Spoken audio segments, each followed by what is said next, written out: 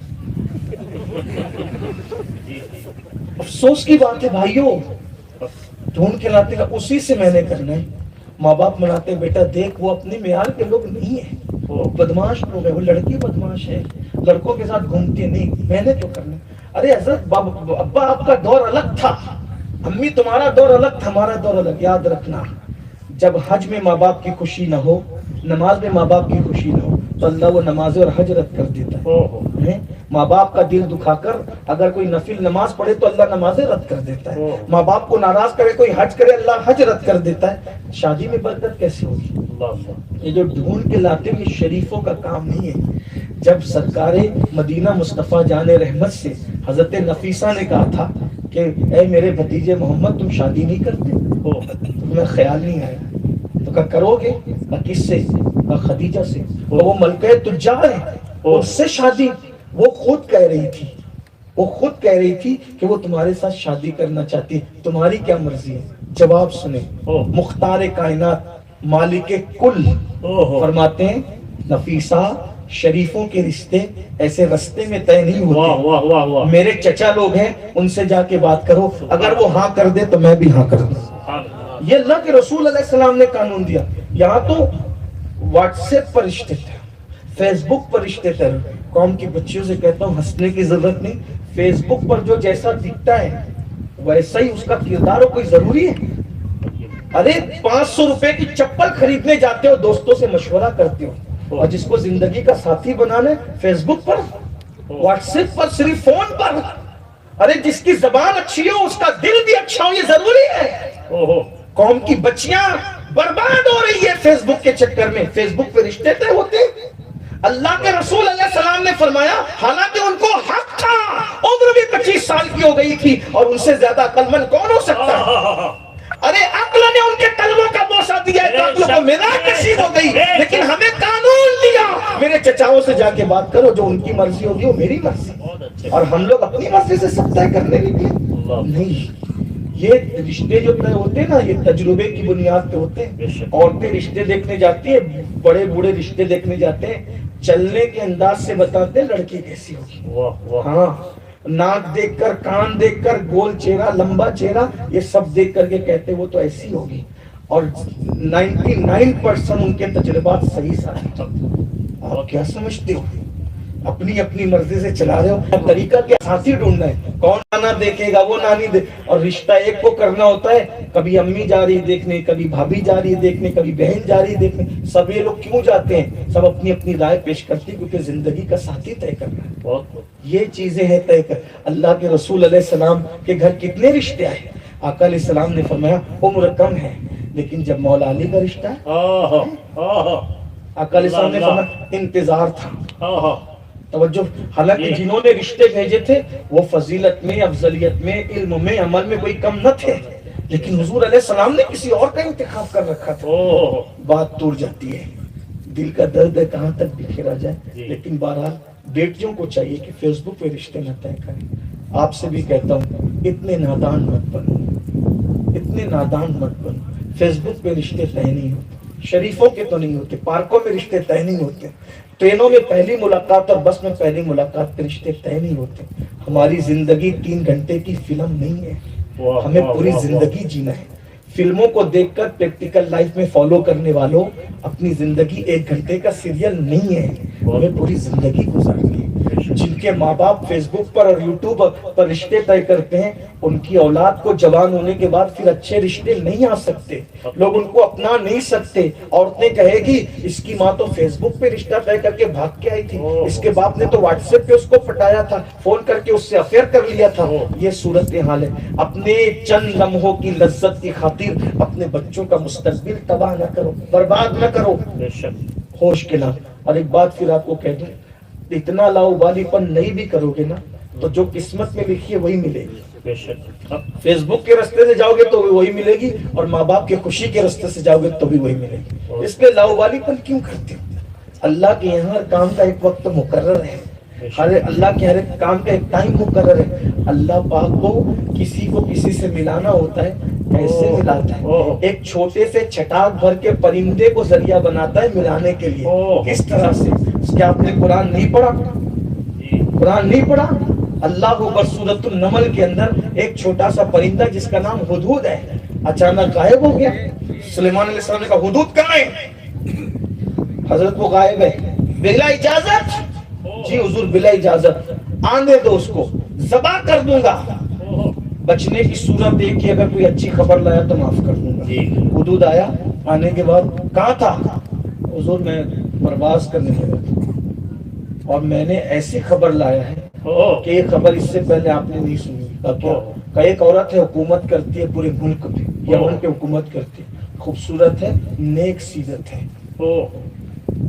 اور پھر جو باتیں کہ سلیمان علیہ السلام نے, کتنی ہوشیار اور دانش مند تھی وہ خاتون. سلیمان علیہ السلام نے خط لکھا, اپنے لشکر کو لے کے مطیع اور فرما بردار بن کر کے جلدی سے آ جاؤ. خط گیا تو اس نے اپنے وزیروں سے مشورہ کیا جس کا نام بلقیس تھا. کہا ایک کام کرتے ہیں, وہ اپنے آپ کو نبی کہتا ہے نا, نہیں جاتے ہیں, تحفے بھیجتے ہیں. اگر صرف بادشاہ ہوگا تحفے پہ خوش ہو جائے گا, راضی ہو جائے گا, اور اگر نبی ہوگا تو تحفے کی لالچ میں نہیں آئے گا, وہ ہمیں بلا کے رہے گا. اور بہت تحفے بھیجا حضرت بلقیس نے. سلیمان علیہ السلام نے کہا ہمیں یہ تحفے نہیں چاہیے. ہم نے کہا نا کہ آؤ اسلام قبول کرو, آؤ مطیع اور فرما بردار ہو جاؤ. تب اس نے کہا کہ یہ واقعی نبی ہے. کتنی خاتون ہوشیار تھی. حضرت سلیمان اور بلقیس کو ملانے کے لیے کون بہانہ بنا؟ ایک چھوٹا سا پرندہ چھٹاک بھر کا. اللہ کو ملانا آتا ہے. آپ نے کبھی سوچا جس کے بھائی نبی کی اولاد, بھائی یوسف علیہ السلام کے بھائیوں کا جو ذکر ہوتا ہے تو وہ بھی تو اولاد نبی تھے نا. آخر بھائی اتنے بے مروت کیسے ہو گئے کہ بھائی کو کنویں میں ڈال رہے, بیچ رہے؟ ایسا ہوتا ہے. لیکن خدا کی شان, ایک رنگ یہ تو ہے کہ انہوں نے ان کو حسد ہو گیا تھا, لیکن ایک حکمت یہ بھی ہے. اللہ کے احکام میں حکمت ہے. زلیخا سے ملانا ہے یوسف کو تو کنویں میں ڈلوایا جاتا ہے, بازار میں بچوایا جاتا ہے, عزیز مصر کے گھر پہنچایا جاتا ہے, اور پھر زلیخا سے ملایا جاتا ہے. دیکھ تو نہیں آپ کس شان کے ساتھ ہے. بہرحال بات دور نکلی تو قاضی نوح کو اس جوان نے کہا کہ آپ غور کر لیجئے, کہ سب لوگ آپ کو تانا دیتا, نہیں مجھے تو صرف متقی چاہیے. ٹھیک ہے, اگر بات یہ تو مجھے منظور ہے. شادی ہو گئی. شادی ہونے کے بعد قاضی نے کہا گھر کا انتظام کر, نہیں میں آپ سے گھر نہیں لوں گا, میں خود انتظام کر لوں گا, کرائے کا مکان لے. ایسے باغیرت ہوتے تھے داماد لوگ. آج تو ایسے چندی چور ہے کہ سسر سے جتنا مل جائے لوٹ لو, جتنا مل جائے ہڑپ کرو. بلکہ کچھ لوگ تو دھمکیاں دے دے کر کے بھیجتے ہیں, لے کر آ ورنہ پہنچا دیں گے, لے کر آ ورنہ پہنچا. یہ حالات. بیوی لائے ہو یا بھکاری بنے ہو, اپنے بازوؤں کی قوت پر یقین رکھو, اللہ پر توکل رکھو, بھکاری نہ بنو. سسر کا مال مانگتے ہو, ارے اس نے اپنی بیٹی جوان کر کے دے دی, اس سے بڑی بات کیا ہے. اور انہوں نے کہا کہ میں اپنا کرائے کا مکان لے لوں گا, آپ میری بیوی جو ہے ان کو بھیج دیں. اس کے بعد کرائے کے مکان لے لیا, بیوی کو لے آئے. لے آنے کے بعد شادی کی پہلی رات گزر گئی. فجر کی نماز میں جیسی وہ جوان آیا, قاضی صاحب نے دیکھا چہرہ, تجربے کار لوگ ہوتے ہیں نا, ہاں قاضی صاحب نے چہرہ دیکھا. نماز پڑھنے کے بعد کچھ نہیں کہا, سیدھا گھر گئے, بیٹی کے گھر. کیا ہوا بیٹی, کیسی گزری رات؟ بابا انہوں نے تو کوئی بات ہی نہیں, کوئی ملاقات بھی نہیں کی. مصلی بچھایا, نماز پڑھتے رہے, میں بھی پیچھے کھڑے ہوئے نماز. تم نے کچھ کہا؟ جب انہوں نے بات نہیں کی تو میں نے کیا بات کرنا تھا بابا, میں نے کوئی بات نہیں کی. یہ بیٹیاں تھیں, یہ بیٹیاں تھیں. اللہ اور اللہ رحم کرے, آج بیٹیاں ہیں کہ آپ کی بیٹیاں ہیں. کیا ہو گیا؟ اللہ اکبر. منگنی کے بعد ہی شوہر سے باتیں شروع. ماں باپ منع نہیں کرتے, کچھ تو بائک پہ لے کے گھومنے جاتے ہیں, منع نہیں کرتے. انا للہ و انا. چھوٹے چھوٹے دیہات میں ایسا نہیں ہے, بڑے بڑے شہروں میں ایسا ہے. اور منگنی سے پہلے سب کچھ ہو جاتا ہے. پھر شادی کے بعد طلاق کی نوبت آتی. بعض لوگ منگنی کے بعد سب کچھ کرنے کے بعد رشتہ ہی توڑ دیتے. لڑکی کو کہیں کا رکھتے ہی نہیں. ذمہ دار کون ہے؟ ماں باپ. ذمہ دار کون ہے؟ سیریل کی نقل کروانے والے ظالم ماں باپ. گھر کی بھاوجیں، بڑی بہنیں جو روک نہیں لگاتے. ہمارے یہاں منگنی کے بعد کوئی لڑکی بیوی نہیں بنتی، بلکہ ابھی یہ اویس میں یہاں بیٹھا ہوا، یہ نوشاد. کب ہے بیٹا شادی؟ کل ہے. سب لوگ آ گئے، منڈپ لگ گیا، کتنی سب رسومات ادا ہو گئی، ہار بھی پہن لے. ابھی بھی وہ لڑکی جس کے ساتھ ان کا رشتہ ہونا ہے ان کی بیوی نہیں ہے. جیسے ہر آج اجنبی لڑکیاں ان کے لیے حرام ہے، ویسے وہ لڑکی بھی ابھی تک حرام ہے. کب تک؟ برات بھی آ گئی، سہرا بھی ہو گیا، قاضی بھی بیٹھ گیا، خطبہ بھی پڑھ لیا گیا، کلمے بھی پڑھا دیے گئے، ابھی تک کہ وہ جیسی حرام ہے جیسی تھی. کب تک؟ جب تک یہ اس کو قبول نہیں کر لیتے. قبول کیا تب حلال ہوگی. یعنی دیکھ رہے ہیں آپ سب کچھ. آج تو منگنی کے بعد جو کچھ ہو رہا ہے سیریلوں کی بنیاد پہ. سیریل جو تباہ کر رہے ہیں اللہ رحم فرمائے. اور سیریل گھر گھر عام ہے. سیریلوں پر کون روک لگاتا ہے؟ لوگ تو کہتے ہیں ارے مولانا یہ تو سب گھریلو. یہ گھریلو نہیں ہے، یہ میٹھا زہر ہے. میٹھا زہر جو ہمارے معاشرے کو تباہ کر رہا ہے. سیریل دیکھ کے ہم زندگی گزاریں گے. جس کے پاس سیدہ فاطمہ الزہرا کی زندگی، جس کے پاس سیدہ خدیجہ کی زندگی، جس کے پاس اماں عائشہ صدیقہ کی زندگی، اور مردوں میں مصطفیٰ جان رحمت کی زندگی، صدیق اکبر، فاروق اعظم، عثمان غنی، مولا علی، سعد، سعید، طلحہ، زبیر، اشرف مبشرہ کی زندگی. ان زندگیوں کو چھوڑ کے ہم سیریلوں سے دیکھیں گے زندگی. نہیں، تباہ کر لو. گھر گھر کو جو آگ لگ رہی ہے اس پہ کنٹرول آپ کو کرنا پڑے گا. صرف جلسہ سن کر گھر مت جائیے، کچھ عمل کے میدان میں بھی. بیٹی سے کہا بات نہیں کی تم نے؟ جب انہوں نے کوئی بات نہیں کی تو میں نے بھی نہیں کی. بابا غصے سے لال پیلے ہو گئے. قاضی صاحب سامنا ہوا، میں تو تجھے بڑا متقی سمجھا تھا، تو ایسا زہریلا نکلا. میں نے اپنی عزت کی پرواہ کیے بغیر صرف تیرے تقوی کو دیکھ کر اپنی بیٹی تجھے بیاہ دی، اور تو نے میری بیٹی کو اس قابل بھی نہ سمجھا کہ تو اس سے شادی کی پہلی رات ملاقات کرے، بیوی جیسا سلوک کرے. ہائے ہائے ہائے. اس جوان نے کہا قاضی صاحب میری بیوی ہی تو ہے، مجھ پہ حلال ہے، جب چاہوں گا ملاقات کر لوں گا، لیکن ابھی وہ وقت نہیں آیا. کیوں نہیں آیا وقت؟ کہ آپ قاضی ہو نا، جج ہو نا، آپ بادشاہ کیا نوکری کرتے ہو نا، فیصلے میں آپ غلطی بھی کر دیتے ہو. مجرم کو سزا دلوانے کی بجائے معافی کا اعلان بھی کر دیتے ہو. کہیں مجھے ڈر ہے کہیں آپ کو رشوت بھی ملتی ہوگی. مجھے ڈر ہے بادشاہ کی جو تنخواہ ملتی ہے اس میں حلال اور حرام سب کی آمیزش ہو جاتی ہوگی. اس لیے کہ میں نے زندگی جینا ہے نا قاضی صاحب، میں نے جب بیج بونا ہے تو پیور پیور، اس لیے کہ مجھے صالح اولاد چاہیے، نیک اولاد چاہیے. اب تک آپ کی بیٹی کو آپ کھلاتے پلاتے رہے جو میرے نزدیک حرام تو نہیں ہے لیکن ڈاؤٹ فل ضرور ہے. وہ میری بیوی ہے، آپ نے کھلا کھلا کر اپنی غذا کا رنگ چڑھایا نا، مجھے اس پہ اطمینان نہیں. میں یہ نہیں کہہ رہا کہ آپ نیک نہیں، آپ بہت نیک ہے قاضی صاحب. میں یہ نہیں کہہ رہا کہ آپ حرام کماتے، بالکل نہیں، لیکن مجھے اطمینان نہیں ہے کیونکہ آپ بادشاہ کے نوکر ہیں، بادشاہ کی نوکری کرتے ہیں. حلال حرام کی آمیزش، حالانکہ بادشاہوں کی نوکری پر حرام کا حکم نہیں لگایا جا سکتا. یہ تقوی کی بات ہے، یہ پرہیزگاری کی بات ہے، اور تقوی قانون سے اوپر کی بات کرتا ہے، پرہیزگاری قانون سے اوپر کی بات کرتی ہے، عشق و قانون سے اوپر کی بات کرتا ہے. قاضی صاحب آپ کا لقمہ اس کا خون بنا چکا، اور حدیث پاک ہے لقمے کا اثر حرام ہو یا حلال 40 دن تک رہتا ہے. تو اب میں اس کو اپنی محنت، پیور محنت کا کما کے پہلے 40 دن تک کھلاؤں گا. آپ کے لقمے کا اثر ختم ہوگا اور میرے لقمے کا اثر چڑھے گا، تب میں اس سے ملاقات کروں گا تاکہ میرے گھر اللہ نیک اولاد عطا فرمائے. اللہ اکبر. قاضی صاحب کے تو گمان میں بھی نہیں تھا، پیشانی چوم لیے کہا میں جتنا تجھے پارسا سمجھ رہا تھا تو اس سے زیادہ پارسا نکلا، اللہ تجھے جزائے خیر دے. اور اس کے بعد پھر کیا ہوا؟ 40 دن گزرے اور 40 دن کے بعد اس جوان نے اپنا لقمہ کھلا کھلا کر بیوی کی پرورش کی، اور 40 دن کے بعد پھر ملاقات کی. اللہ کی شان، جس رات ملاقات ہوئی اسی رات اللہ کی شان، اللہ نوازتا ہے تو کس شان سے، پہلی ہی رات میں بچہ ماں کے شکم میں آ گیا. اور جب وہ بچہ پیدا ہوا تو اس بچے کا نام عبداللہ رکھا گیا، اور اسی عبداللہ کو دنیا حضرت عبداللہ ابن مبارک کے نام سے جانتی ہے۔ یہ امام اعظم کے شاگرد تھے اور حضرت امام بخاری کے استادوں میں تھے، اور امام اعظم کہا کرتے تھے کہ اگر قیامت کے دن اللہ مجھ سے پوچھے گا نعمان تو دنیا سے میرے لیے کیا لایا ہے، تو میں عبداللہ ابن مبارک کو پیش کر دوں گا، اسی کے صدقے اللہ میری مغفرت فرمائے۔ دیکھو ایسے ماں باپ کے گھر ایسی اولاد ہوتی ہے۔ یہ ہے لقمہ حلال کی برکت۔ جوا چھوڑ دو، لاٹری چھوڑ دو، سود کے دھندے چھوڑ دو، حرام کمانا چھوڑ دو، جھوٹ بول کے کاروبار کرنا چھوڑ دو۔ یاد رکھنا تم جاہل ہو، ان پڑھ ہو، گوار ہو، کچھ بھی ہو، حلال کھلاؤ گے، حلال کماؤ گے، اللہ تمہارے گھر میں ولیوں کو پیدا کرے گا، اللہ تمہارے گھر میں علماء کو پیدا کرے گا۔ حلال لقمے کی تاثیر بیان ہی نہیں ہو سکتی۔ آقا علیہ السلام فرماتے ہیں طلب الحلال فریضۃ علی کل مسلم، ہر مسلمان پہ حلال کا طلب کرنا یہ فرض قرار دیا گیا ہے۔ اللہ تعالی ہم سب کو توفیق بخشے، مجھے بھی، میری نسلوں کو بھی، آپ سب کو اللہ رزق حلال عطا فرمائے۔